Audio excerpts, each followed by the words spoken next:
Vous avez bien fait le choix de la radio-télévision Vénus pour vous tenir informé, mesdames, messieurs. Bienvenue dans cette édition d'information dont voici l'avant-propos. Dossier suspension de l'élection du bureau définitif de l'Assemblée provinciale du Kwilu par le vice-premier ministre, ministre congolais en charge de l'Intérieur. Les députés provinciaux du Kwilu en colère contre cette décision.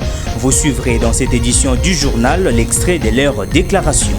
Réunis autour du patriarche Christophe Mbosonkodia dimanche dernier à Kinshasa, la notabilité du Grand Bandundu s'est dit très préoccupée pour la situation sécuritaire qui prévaut dans la partie est du pays. Il manifeste son soutien indéfectible au président de la République démocratique du Congo, mais aussi aux éléments des forces armées de la République démocratique du Congo. Pour toutes les femmes et les filles, droit, égalité et autonomisation est les thèmes choisis au niveau international pour célébrer la Journée internationale des droits des femmes. Alors par contre, la République démocratique du Congo a opté pour la congolaise au centre des ambitions. L'on fera également le tour de l'actualité avec nos amis de la Voix de l'Amérique. Ça n'est fini pour ces principaux titres, mesdames, messieurs, voici le détail. Ça n'est fini pour ces principaux titres, mesdames, messieurs. Voici l'essentiel de l'actualité. Je le disais tantôt au sommaire, dossier suspension des élections du bureau définitif de l'Assemblée provinciale du Kwilu par le vice-premier ministre, ministre de l'Intérieur, Jacquemain Chabani.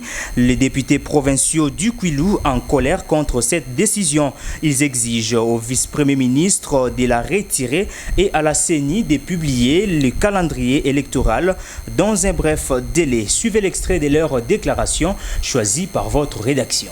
À l'intention du vice-premier ministre, ministre de l'Intérieur, Sécurité, Décentralisation et Affaires coutumières, nous, députés provinciaux du Kwilu, réunis ce jour au siège de notre Assemblée provinciale, déclarons ce qui suit.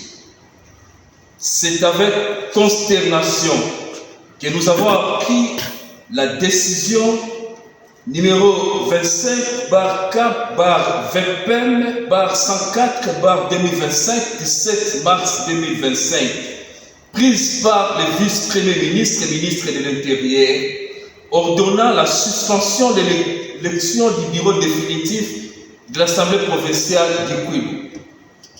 Faisons savoir à l'opinion que l'Assemblée provinciale du Kwilu est le seul organe délibérant de la République démocratique du Congo en souffrance parce qu'il a à sa tête un bureau provisoire inamovible depuis plus d'une année sans raison valable. La seule raison autrefois évoquée pour tenter de justifier cette situation d'accalmie que traverse la province était l'absence des élus de Massi Malimba qui devraient se joindre à nous pour compléter le siège de cet hémicycle fixé à 47. Rappelons que l'élection du bureau définitif d'une assemblée provinciale ne dépend nullement de la volonté ou caprice de la CENI, celle-ci étant une question d'organisation interne.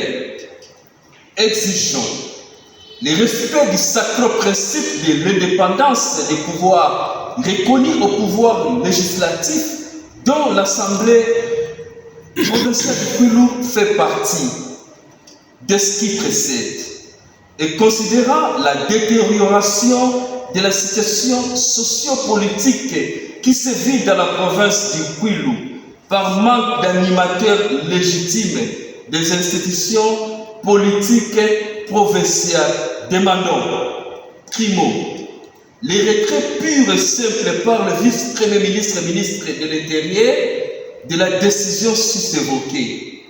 Secondo, la publication sans délai par la CENI du calendrier des élections des sénateurs, gouverneurs et vice-gouverneurs qui en réalité ne coûtent pas grand-chose. Tertio et enfin, la prise en compte de la nécessité pour la province du Kwilu de voir ses élus sénateurs participer dès la session parlementaire de mars 2025 au Sénat. Fête à Bandundu le 10 mars 2025. Crise sécuritaire en République démocratique du Congo. La notabilité du Grand Bandundu réunie autour du patriarche Christophe Mbosso Nkodia s'est dit préoccupée par cette situation sécuritaire et apporte son soutien indéfectible au président de la République démocratique du Congo, mais aussi aux vaillants soldats congolais. Suivez. Déclaration du Grand Bandundu pour le soutien des institutions de la République démocratique du Congo, du président de la République, chef de l'État Félix-Antoine Tshisekedi et commandant suprême des forces armées de la République démocratique du Congo, des compatriotes Ouazalendo. Nous, notables du Grand Bandundu, réunis ce dimanche 9 mars 2025 autour du doyen Mbosso Christophe. Considérant la guerre d'agression nous imposée par le Rwanda de Paul Kagame et ses supplétifs du M23, considérant le pillage de nos minéraux, les massacres de nos populations, les viols de nos femmes et enfants, considérant que le Rwanda a décidé de violer à visage découvert tous les instruments juridiques internationaux des droits de l'homme, déclarons notre soutien inconditionnel et indéfectible au président de la République, chef de l'État, commandant suprême des forces armées de la République démocratique du Congo. Déclarons notre soutien aux forces armées de la République démocratique du Congo et aux compatriotes Ouazalendo. Demandons à notre jeunesse à intégrer l'armée en vue de la formation d'une armée républicaine. Appelons notre population à la vigilance tous azimuts, de nuit comme de jour, pour barrer la route à l'ennemi. Enfin, demandons à la communauté internationale de prendre les sanctions réelles à la hauteur des exactions que le Rwanda commet en République démocratique du Congo. Que Dieu bénisse la République démocratique du Congo, que Dieu bénisse le peuple congolais, que Dieu bénisse les Ouazalendo, que Dieu bénisse le président Félix Tshisekedi. Nous vous remercions. Pour toutes les femmes et filles, droit, égalité et autonomisation, c'est le thème choisi au niveau international pour célébrer la journée internationale des droits des femmes en République démocratique du Congo. La Congolaise au centre des ambitions et les thèmes optés pour cette édition. À cette occasion, les coordonnateurs résidents du système des Nations Unies en RDC, M. Bruno Lemarquis, a salué la résilience et le courage exceptionnel des femmes et filles congolaises malgré les difficultés et les épreuves. Suivez. Bonjour, Jambo Mbote. Ce 8 mars, le monde célèbre la Journée internationale des droits des femmes sous le thème « Pour toutes les femmes et les filles, droit, égalité et autonomisation ». Tandis que la République démocratique du Congo met à l'honneur la Congolaise au centre des ambitions. Cette célébration prend un sens particulier en RDC, où les femmes sont des piliers de la société et jouent un rôle clé dans la construction d'une nation forte et inclusive. Mais cette journée a également lieu dans un contexte d'une grande gravité, et alors que le pays fait face à une nouvelle page douloureuse de son histoire. Depuis janvier 2025, en effet, la crise à l'est de la RDC s'est sérieusement aggravée, exacerbant la situation humanitaire, impactant particulièrement les femmes et les filles. Les violences basées sur le genre, notamment les violences sexuelles, les abus et les déplacements forcés, se sont intensifiés, plongeant des milliers de femmes dans une précarité extrême. Loin d'être de simples actes isolés, ces violences sont devenues systématiques, perpétuées dans un climat d'impunité alarmant. Privées d'accès aux services sociaux de base et exposées aux exactions des groupes armés, les femmes et les filles subissent une tragédie humaine. Malgré ces épreuves, elles font preuve d'une grande résilience et d'un courage exceptionnel. Dans les camps de déplacés, les villages et les grandes villes comme Kinshasa et Goma, elles continuent de soutenir leurs familles, de porter des initiatives économiques et de contribuer activement à la société. Il est impératif que les droits des femmes et des filles soient placés au cœur des politiques de paix et de reconstruction. Il est important que les femmes soient présentes à la table des négociations de paix. Il est aussi important qu'elles participent activement à la mise en place de solutions permettant un retour sur une intégration locale ou une relocalisation digne et volontaire des personnes déplacées, afin de garantir leur stabilité et leur réintégration dans la société. L'autonomisation des femmes et des filles est une priorité. Investir dans leur éducation, leur santé, leur participation économique est essentiel pour bâtir un avenir plus juste et plus prospère. L'égalité des sexes ne doit pas être perçue comme un idéal lointain, mais comme un levier puissant du développement durable. Aucune réponse humanitaire à elle seule ne peut restaurer durablement la dignité humaine. La violence sexuelle n'est plus une plaie à guérir. Elle est plus profonde, c'est une maladie à traiter. La justice, la lutte contre l'impunité, la mise en place de véritables mécanismes de protection sont les premiers éléments d'un traitement qui en appelle à notre responsabilité collective. Car il ne saurait y avoir de paix sans justice. Cette journée du 8 mars est également un appel à renforcer la présence des femmes au poste de leadership, de responsabilité, que ce soit dans les instances gouvernementales, les entreprises ou les organisations, nationales et internationales. Leur participation active est un facteur clé pour une société plus résiliente et inclusive. La RDC, malgré les défis, regorge de femmes exceptionnelles qui brisent les barrières et innovent pour le progrès de leur communauté et du pays. Leur engagement, leur créativité, leur détermination sont les moteurs d'un avenir plus équitable. Aujourd'hui, nous devons renouveler notre engagement en faveur des droits des femmes et de leur autonomisation. Le système des Nations Unies dans son ensemble et ses partenaires restent déterminés plus que jamais à soutenir les femmes et les filles de la République démocratique du Congo et à promouvoir un environnement où elles peuvent pleinement exercer leurs droits. Nous exprimons notre pleine solidarité envers toutes les femmes et filles du Congo, avec une pensée très particulière pour celles des provinces de l'Est, qui vivent dans leur chair cette nouvelle période sombre de l'histoire du pays. Ensemble, œuvrons pour une RDC exemplaire en matière d'égalité et de prospérité, pour toutes et tous. Lokumu na basi ya Congo, munapendeza sana wa mama mukongomani.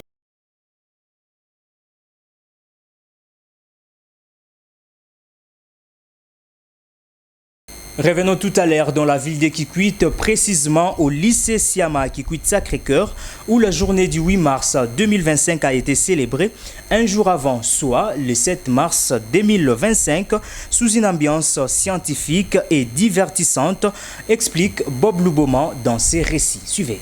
En prélude de la célébration de la Journée internationale des droits des femmes, le lycée Siama a organisé ce vendredi 7 mars 2025 une série d'activités culturelles à l'intention de ses élèves. Une occasion pour ces lycéennes d'exhiber quelques pas de danse, déclamer le poème et présenter l'essai net sur la situation sécuritaire à l'est de la République démocratique du Congo, mais aussi faire entendre leur voix angélique via l'orchestre Lycée Nouvelle.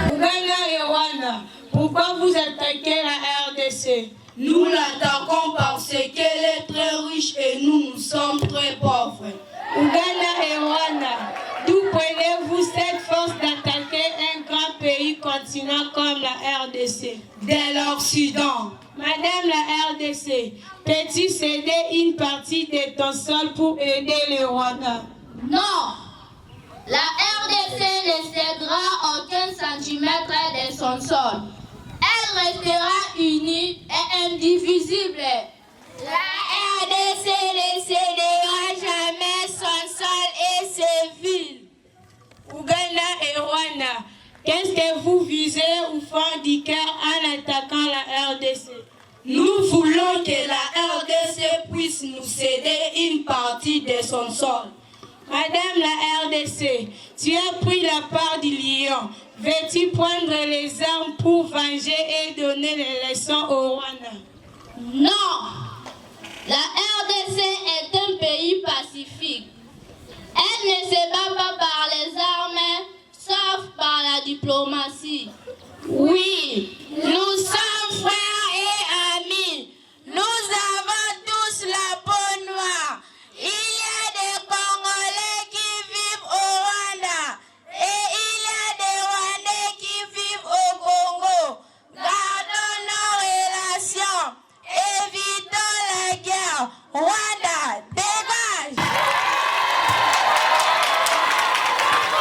Fini la partie divertissante, place à la conférence débat, basée sous les thèmes « Lycéenne déciemment future femme face à ses ambitions ». Dans son exposé, l'élève Christelle Aimidiwe de la 3e Humanité Pédagogie Générale a fait savoir que si ses amis veulent devenir le futur femme capable pour défendre la société contre l'injustice, elles doivent bien étudier tout en respectant scrupuleusement le règlement d'ordre intérieur de l'école et de l'internat. L'école reste le meilleur de l'éducation du fait que nous acquérons nos connaissances qui nous aident à bien nous localiser dans la société. L'école forme l'homme complet. C'est pourquoi, si nous voulons devenir de futures femmes capables de nous défendre et défendre notre société contre les antivaleurs qui battent record dans notre pays, le vol, la guerre, le viol, la corruption, la tricherie, la paresse, la négligence, le minimalisme, l'égoïsme et qu'en sais-je encore. Nous devons bien étudier tout en respectant les règlements d'ordre antérieur de l'école et de l'internat. Soyons ponctuels et régulières à l'école et respectons nos formatrices et formateurs. Entre nous élèves, cultivons le respect et la considération mutuelle.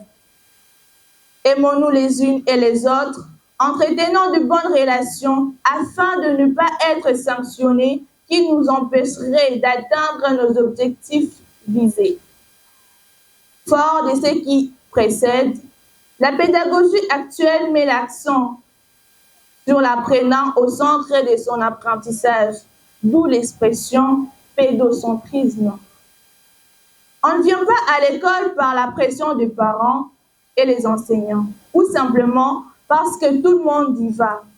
Mais c'est d'abord pour notre bien, car on n'étudie pas pour l'école, mais pour notre vie. Pour sa part, la sœur Iguette Salanga Lula, directrice des études du lycée Siaman, a souhaité une joyeuse fête du 8 mars 2025 à toutes les femmes et filles du monde entier et les a invitées à s'élancer dans les études pour aller plus loin. Je vais d'abord commencer à souhaiter bonne fête à toutes les filles, à toutes les mamans, et bonne fête à nous. Et puis je vais demander aux filles, particulièrement aux jeunes, d'être ambitieuses, de viser loin, parce que l'avenir d'une nation aussi se base sur l'éducation de la fille. Et quand la fille gagne déjà sa vie, et c'est la famille qui gagne, c'est la nation qui gagne. Que les filles soient ambitieuses, qu'elles se lancent dans les études et pour aller plus loin.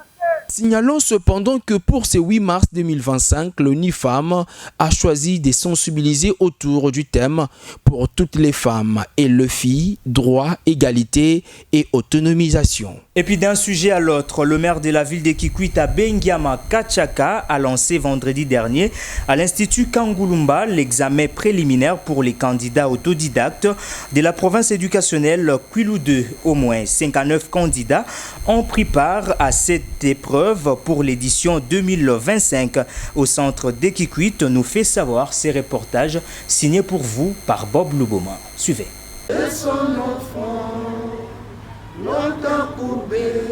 Ces chants patriotiques marquent le début de la cérémonie du lancement officiel des épreuves préliminaires édition 2025 dans la province éducationnelle Kwilu 2, présidée par monsieur le maire de la ville de Kikwit, Bengiama Kachaka, à l'Institut Kangulumba, ce vendredi 7 mars 2025.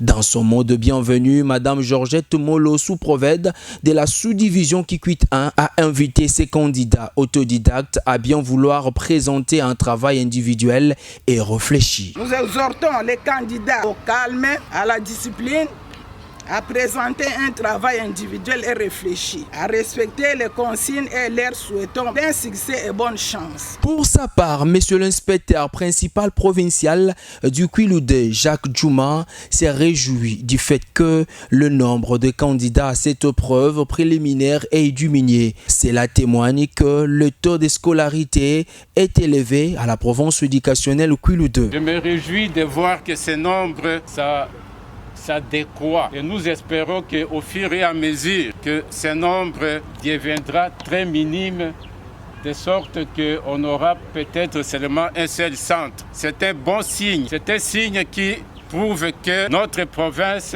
la scolarité est très bien soutenue. La totalité de nos enfants doivent terminer leurs études avec un diplôme d'État. Dans son mot du lancement, le premier citoyen de la ville de Kikwit, M. Abenga Makachaka, a rendu un vibrant hommage au chef de l'État, Félix Antoine Tshisekedi Tshilombo, et a appelé les candidats à éviter de pratiquer la tricherie lors de cette épreuve préliminaire.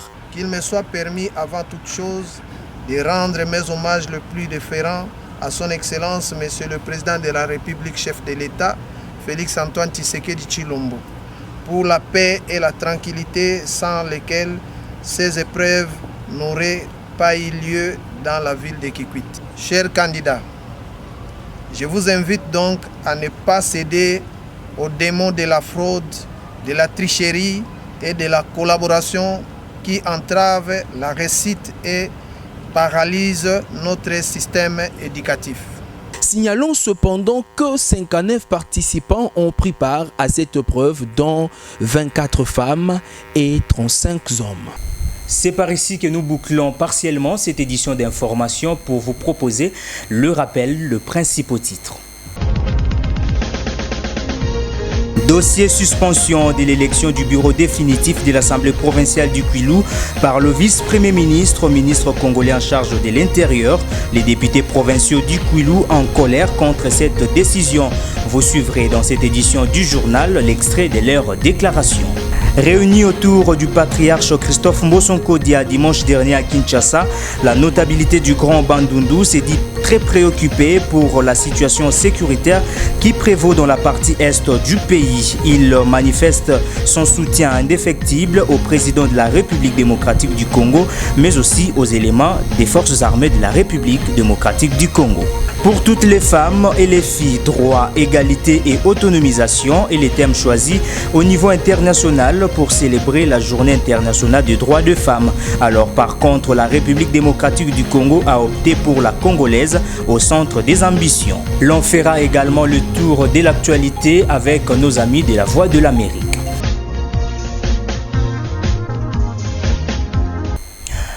C'est la fin de cette édition d'information, mesdames, messieurs. Merci de votre attention soutenue. Mais retenez que le mois de mars, le mois dédié à la femme, source d'inspiration pour plusieurs. Mais une chose, restez consciente. Au revoir.